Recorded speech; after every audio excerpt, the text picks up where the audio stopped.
एक दिन गौतम बुद्ध अपने शिष्यों के साथ एकदम शांत बैठे हुए थे। उन्हें इस प्रकार बैठे हुए देख शिष्य चिंतित हुए कि कहीं वह अस्वस्थ तो नहीं है।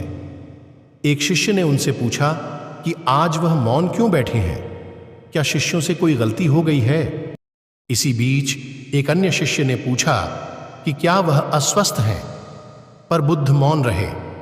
तभी कुछ दूर खड़ा व्यक्ति जोर से चिल्लाया, आज मुझे सभा में बैठने की अनुमति क्यों नहीं दी गई है?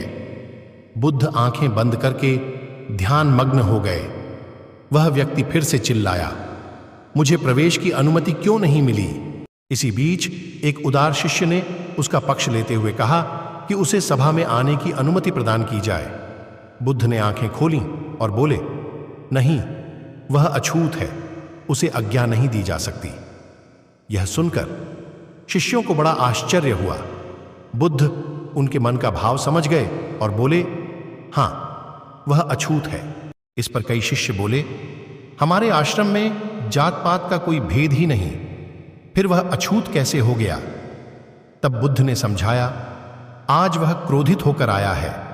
क्रोध से जीवन की एकाग्रता भंग होती है।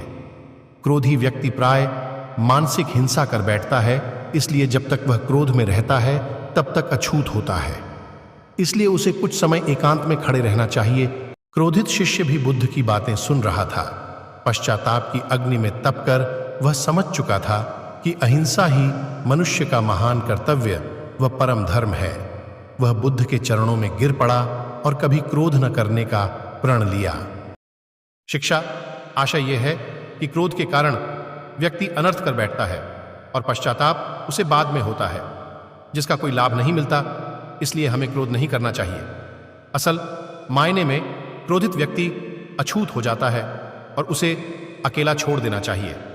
क्रोध करने से तन, मन और धन तीनों की हानि होती है। क्रोध से ज्यादा हानिकारक कोई और वस्तु नहीं है।